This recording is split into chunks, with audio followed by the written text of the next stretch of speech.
quiet but powerful shift is underway in global trade, and most people won't see it until prices rise, deliveries slow, or supply chains suddenly break.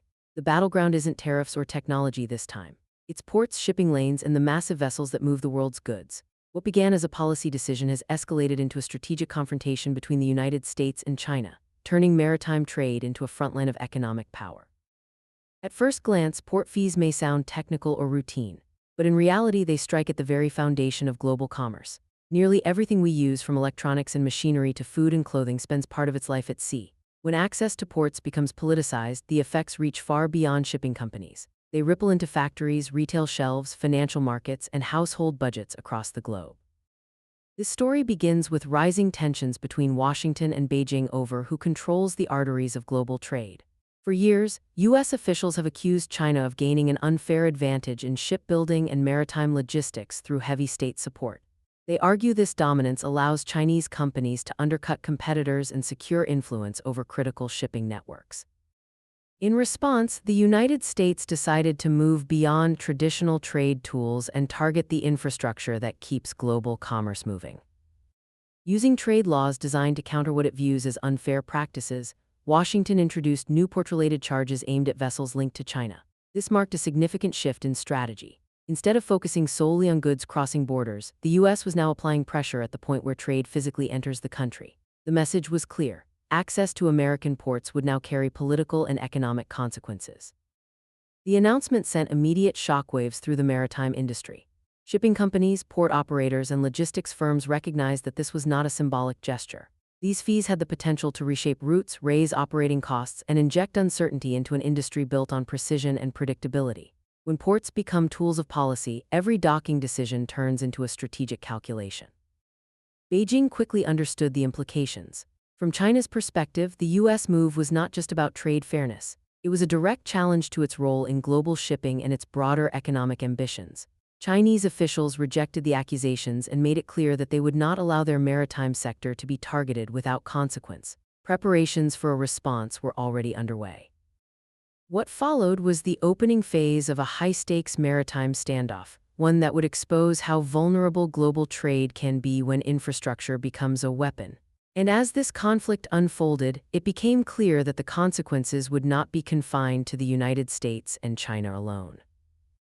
What happened next revealed just how quickly trade disputes can escalate when they move from policy papers to physical infrastructure. China responded by announcing its own special port fees aimed squarely at vessels with strong ties to the United States, carefully mirroring the scope and intent of the U.S. measures. These fees applied not only to ships owned by American companies, but also to those operated by U.S. entities, built in American shipyards, or sailing under the U.S. flag, ensuring that the impact would be broad, targeted, and difficult to avoid. The timing and precision of the response made it clear that Beijing had anticipated this confrontation and was prepared to act the moment Washington crossed that line. Almost immediately, the global shipping industry felt the pressure. Carriers were forced to recalculate costs, reconsider routes, and rethink long-standing operational plans as hundreds of dollars per ton in additional fees threatened already thin margins. Some ships began diverting to alternative ports, others adjusted schedules or consolidated cargo, and logistics managers found themselves navigating political risk alongside fuel prices and weather conditions. These disruptions rippled outward through supply chains, affecting manufacturers waiting on components, exporters trying to meet delivery deadlines, and importers facing higher costs that would eventually be passed on to consumers. What made the situation even more serious was the structure of the fees themselves, designed to rise gradually over time, signaling that this was not a temporary gesture but a sustained tool of economic pressure that would force long-term adaptation if left in place. As tensions mounted, markets reacted with caution, investors reassessed exposure to shipping and trade-linked industries, and warnings grew louder that continued escalation could fragment global trade networks and undermine the efficiency that modern commerce depends on. Faced with the growing risk of broader economic fallout, high-level negotiations intensified behind the scenes, leading to a dramatic and unexpected reversal. The United States and China agreed to a one-year suspension of the reciprocal port fees, framing the move as a temporary pause to allow dialogue and prevent immediate harm to global shipping and supply chains. For the industry, this truce offered short-term relief, stabilizing routes, reducing uncertainty, and giving companies space to reassess strategies, but it did not resolve the underlying tensions that sparked the dispute. Instead, it highlighted a deeper shift underway in global trade, where ports, shipping lanes, and logistics infrastructure are no longer neutral conduits but strategic assets that can be leveraged for economic and political influence. The episode sent a clear message to businesses and governments alike that access to maritime infrastructure can no longer be taken for granted, and that geopolitical risk must now be built into every layer of supply chain planning. Companies began accelerating efforts to diversify routes, explore alternative ports, invest in technology for better visibility, and build resilience into operations that had once been optimized purely for efficiency. Governments, meanwhile, were reminded that while logistical controls can deliver powerful leverage, they also carry significant risks, including higher domestic costs, supply disruptions, and backlash from global partners who depend on stable trade flows. At its core, this dispute underscored how interconnected the global economy has become, and how decisions made by two nations can send shockwaves across continents, influencing prices, availability of goods, and economic stability worldwide. Shipping, long seen as a technical function operating quietly in the background, has emerged as a central arena of global competition, where power, strategy, and economics intersect on the open sea. As this chapter closes, one reality is clear. The battle over port fees was not just about ships or charges, but about who controls the arteries of global commerce and how that control will shape the future of trade. Whether this pause leads to lasting cooperation or merely delays, the next confrontation will determine how stable, predictable, and affordable global trade remains in the years ahead, making maritime policy not just an industry concern, but a defining issue for the global economy as a whole. What ultimately makes this episode so significant is not the temporary pause or the specific dollar amounts attached to port fees, but the precedent it sets for how future trade conflicts may unfold. The United States-China standoff demonstrates that the focus of economic competition is moving closer to the physical systems that keep global commerce alive. Ports, shipping lanes, vessel registration, and logistical control are no longer just operational details managed by companies and regulators. They are strategic pressure points that governments can activate with immediate and far-reaching consequences. This shift forces a fundamental rethink of how global trade is structured and protected. For decades, efficiency was the guiding principle of supply chain design, with companies streamlining routes, reducing inventory, and concentrating production to minimize cost. That model now looks increasingly fragile in a world where access itself can be restricted or penalized for political reasons. As a result, resilience is becoming just as important as efficiency, even if it comes at a higher price. Businesses are being pushed to spread risk across regions, diversify logistics partners, and accept redundancy as a form of insurance against sudden policy shocks. At the same time, governments are learning that economic power does not always require sweeping sanctions or tariffs. Control over infrastructure can be just as effective, and sometimes more disruptive because it interferes directly with the movement of goods rather than simply their price. But this power cuts both ways. When ports and shipping are weaponized, the damage rarely stops at the intended target. Costs feed back into domestic economies, consumers face higher prices, and political pressure builds at home as industries demand stability. This creates a narrow margin for policymakers who must balance strategic signaling with the risk of self-inflicted harm. The broader global community is also absorbing these lessons. Smaller trading nations and export-driven economies are watching closely, aware that reliance on a few major routes or hubs could leave them exposed in future disputes. This awareness is likely to accelerate regional trade arrangements, alternative shipping corridors, and investments in local or diversified infrastructure as countries seek to reduce vulnerability. Over time, this could subtly reshape global trade patterns not through dramatic breaks but through gradual shifts driven by risk management rather than pure economics. In that sense, the port fee dispute is less an isolated incident and more an early indicator of a new trade environment, one where politics, security, and logistics are deeply intertwined. The seas may still carry the same ships and cargo, but the rules governing their movement are changing, and those changes will influence prices, availability, and economic stability for years to come. As global trade moves forward under this new reality, one thing is certain. Shipping will no longer be treated as invisible infrastructure. It will be recognized for what it has become, a strategic arena where decisions made far from the waterline can determine the flow of commerce across the entire world. As this story reaches its conclusion, the broader meaning of the port fee confrontation becomes impossible to ignore, because it reveals a fundamental transformation in how global trade now operates and how power is exercised within it. What unfolded between the United States and China was not simply a dispute over shipping charges or regulatory fairness, but a clear demonstration that the physical infrastructure of commerce has become inseparable from geopolitics. Ports, vessels, logistics networks, and maritime access are no longer neutral mechanisms quietly supporting the global economy. They are strategic assets that can be activated, restricted, or leveraged with immediate consequences that stretch across continents. This reality forces a reassessment of long-held assumptions about globalization, efficiency, and stability. For decades, global trade expanded under the belief that economic integration would reduce conflict and that supply chains, once established, would remain largely insulated from political rivalry. The port fee dispute shattered that illusion by showing how quickly cooperation can give way to confrontation when national interests collide. When governments choose to exert pressure through shipping infrastructure, the effects are swift and deeply disruptive, touching manufacturers waiting on components, retailers managing inventory, investors assessing risk, and consumers facing higher prices. The interconnected nature of modern trade means that no disruption remains localized for long. A fee imposed at one port can alter shipping routes halfway around the world, change production schedules in distant factories, and influence inflation in economies far removed from the original dispute.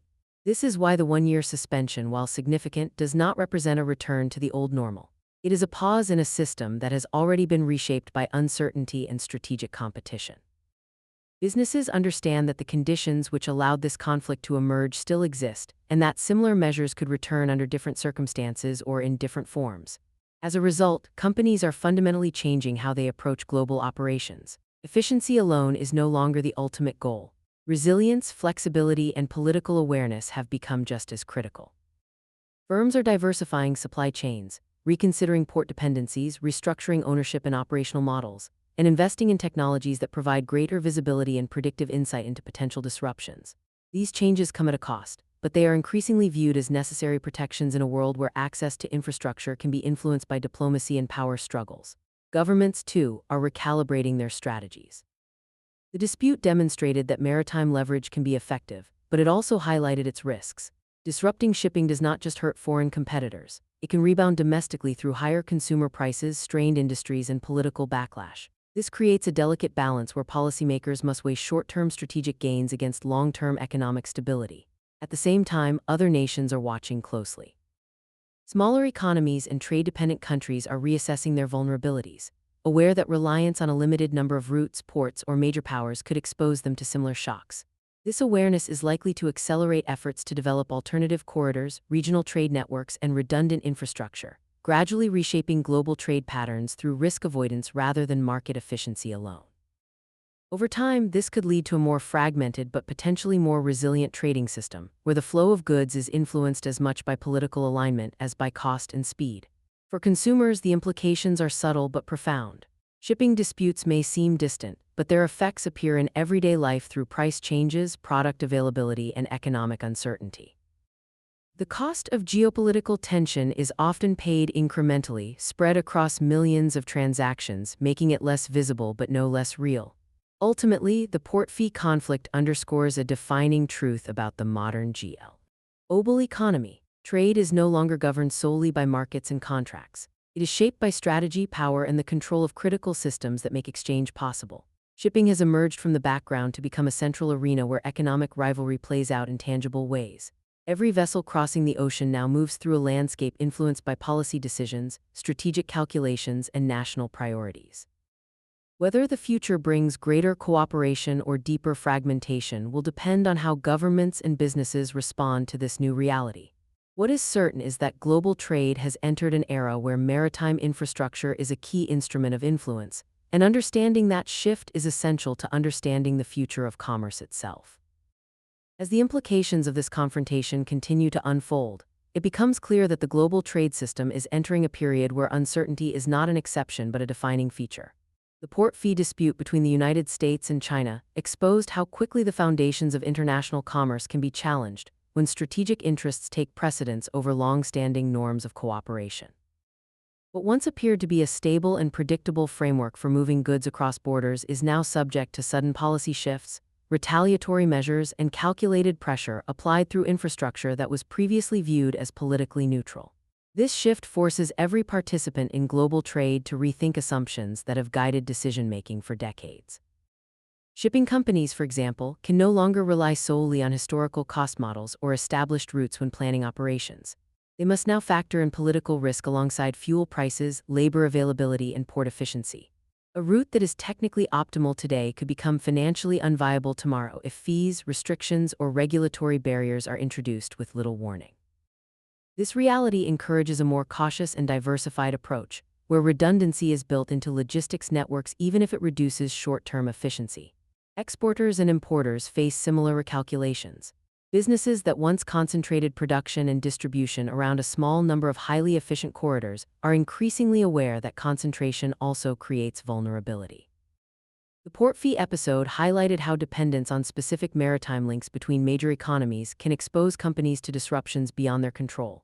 As a result, firms are exploring alternative sourcing regions, secondary ports, and multimodal transport options, even when these choices increase complexity and cost. This represents a fundamental change in how value is assessed within supply chains. Reliability and adaptability are gaining importance alongside speed and price, reflecting a broader shift toward risk management in global commerce. Governments are also absorbing lessons from this episode. The use of port fees as a strategic tool demonstrated the power states possess when they control access to critical infrastructure, but it also revealed the limits of that power. While such measures can apply pressure and signal resolve, they can also trigger unintended consequences that ripple back into domestic economies. Higher shipping costs can fuel inflation, disrupt industrial supply chains, and provoke resistance from domestic businesses that depend on international trade. Policymakers must therefore navigate a complex landscape where asserting economic influence carries real internal costs. This tension may lead to more selective and targeted use of maritime measures in the future, as governments seek to balance strategic objectives with economic stability. At the international level, the dispute contributes to a growing awareness that the rules governing global trade are under strain. Institutions and agreements designed to reduce friction and promote predictability are being tested by unilateral actions and reciprocal responses. As major powers increasingly view logistics and infrastructure as extensions of national strategy, smaller countries may find themselves caught between competing interests, pressured to align with one side or to invest heavily in self-protection through diversification. This could reshape alliances and trade relationships, reinforcing regional blocs and altering the flow of goods in ways that reflect political alignment as much as economic logic. Investors are paying close attention to these dynamics, recognizing that shipping and logistics are no longer low-profile sectors operating quietly in the background. Instead, they are becoming indicators of geopolitical risk and strategic competition. Decisions about port expansion, fleet investment, and infrastructure development are now evaluated through a lens that includes political exposure and regulatory uncertainty. This heightened scrutiny influences capital flows and long-term potentially slowing investment in some areas while accelerating it in others deemed more stable or strategically insulated. For the global economy as a whole, the long-term consequences of this shift remain uncertain. Increased resilience and diversification may reduce the impact of future shocks, but they may also lead to higher costs and less efficiency, challenging the low-price, just-in-time model that has defined globalization for years. Consumers may gradually experience these changes through higher prices, longer delivery times, or reduced product variety, even if the connection to maritime policy disputes is not immediately obvious. The port fee conflict serves as a reminder that global trade is not an abstract system operating independently of politics. It is a human-made structure shaped by decisions, priorities, and power relationships. When those relationships become strained, the effects travel swiftly along the arteries of commerce, from ports and ships to factories, stores, and households. As nations, companies, and consumers adjust to this new environment, one lesson stands out clearly. The future of trade will be determined not only by who can produce goods most efficiently, but by who can navigate a world where access, influence, and resilience matter as much as cost and speed. Understanding this reality is essential for anyone seeking to make sense of the evolving global economy and the forces that will shape it in the years ahead. As this story reaches its conclusion, it leaves behind a clear and sobering message about the direction global trade is heading. The dispute over port fees between the United States and China is not an isolated incident or a temporary flare-up that can be neatly contained. It is a signal of a deeper transformation in how economic power is exercised and contested in the modern world. Shipping, once treated as a background function that quietly enabled globalization, has moved into the spotlight as a strategic arena where influence, leverage, and national priorities collide. This shift forces a reevaluation of long-held assumptions about efficiency, openness, and stability in international commerce. For decades, the global economy was built on the expectation that goods would move freely across borders with minimal political interference. guided largely by market forces and standardized rules. That expectation is now being challenged by a reality in which access to ports, control over routes, and regulatory authority are increasingly used as tools of negotiation and pressure. The implications of this change are profound. Companies can no longer afford to treat geopolitics as a distant concern reserved for policymakers and analysts. Political decisions are now directly shaping operational costs, delivery timelines, and competitive positioning. This means that strategic planning must extend beyond traditional business metrics and incorporate a deeper understanding of international relations, regulatory risk, and potential points of disruption. Flexibility is no longer a luxury but a necessity, and resilience has become a core component of competitiveness. Governments, too, face difficult choices as they navigate this evolving landscape. While the use of maritime measures can provide leverage in trade disputes, it also exposes economies to backlash and unintended consequences. The interconnected nature of global trade ensures that actions taken against rivals can reverberate back through domestic industries, affecting employment, prices, and economic growth. This creates a delicate balancing act between asserting national interests and preserving the benefits of an open trading system. The one-year suspension of port fees illustrates this tension perfectly. It reflects a recognition that escalation carries real risks, even as underlying disagreements remain unresolved. Whether this pause leads to meaningful cooperation or merely delays further conflict remains an open question, one that will shape trade policy decisions in the years ahead. For smaller economies and emerging markets, the lessons are equally significant. As major powers compete for influence, countries that depend heavily on maritime trade may find themselves navigating a more complex and fragmented system. Diversification of trade partners, investment in domestic infrastructure, and participation in regional agreements may become essential strategies for reducing vulnerability. At the same time, these nations must contend with the reality that global rules are being tested and reshaped by forces beyond their control. Investors and consumers are not immune to these shifts. Financial markets increasingly reflect geopolitical uncertainty, with shipping, logistics, and infrastructure sectors serving as barometers of broader risk. Consumers, meanwhile, may gradually feel the impact through higher prices, reduced availability, or longer waits for goods, even if the causes are rooted in distant policy decisions and maritime regulations. The cumulative effect is a global economy that feels less predictable and more exposed to sudden change. Ultimately, this episode invites a broader reflection on what the future of global trade will look like. If shipping continues to be used as a lever of power, the world may move toward a system that prioritizes security and control over pure efficiency. This does not mean the end of globalization, but it does suggest a more cautious, fragmented, and strategically driven version of it. The choices made by governments, businesses, and institutions in response to these challenges will determine whether this transition leads to greater stability or deeper division. What is clear is that the era of treating shipping as a neutral and purely technical function is over. Every vessel crossing the ocean now operates within a web of political, economic, and strategic considerations that extend far beyond its cargo. Understanding this reality is essential for anyone seeking to grasp how power, policy, and commerce intersect in today's world. As global trade continues to evolve under these pressures, the story of port fees and maritime disputes stands as a defining example of how the flow of goods has become inseparable from the flow of influence, shaping the future of the global economy in ways that will be felt for generations to come.